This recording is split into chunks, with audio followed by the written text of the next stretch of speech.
As it relates, there was all of the states who were interested in putting forth responses were asked to give their notice of intent to submit several weeks ago. And 9 states raised their hand and said, look, we think that we want to participate in this FutureGen project.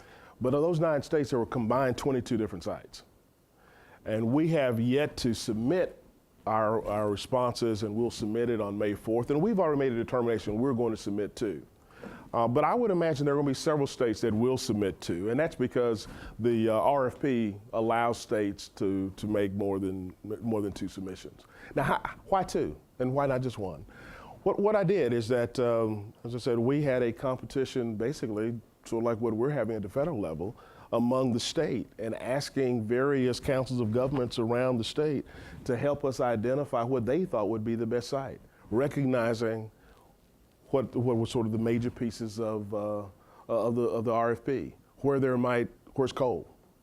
Do they have rail lines to rail it in? Do they have pipeline to get the hydrogen and the CO2 out? You know, is it in a hurricane environment?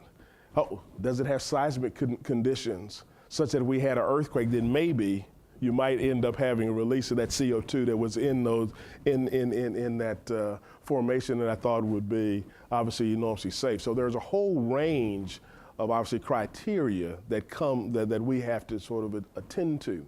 And as we went through it and using the technical expertise of the University of Texas Bureau of Economic Geology and looking at a range of other kinds of criteria, that's how we ended up with 2. And I think what we have with the 2 are 2 very, very interesting possibilities.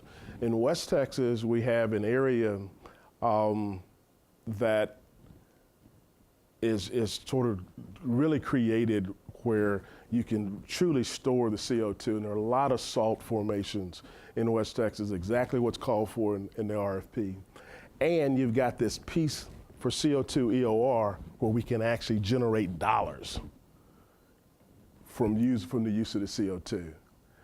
But that coal that's going to be used in that project out there, if it wins out there, that coal is going to have to be railed in. There is no coal in West Texas, so it's going to have to get on rail. The East Texas site gives us a very, very different opportunity. That's at the mouth of a Texas lignite mine. That is Texas coal.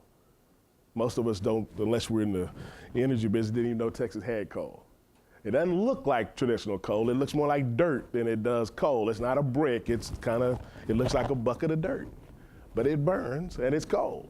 But it's at the mouth of a Texas lignite mine, and so it gives us the opportunity to put forth lignite.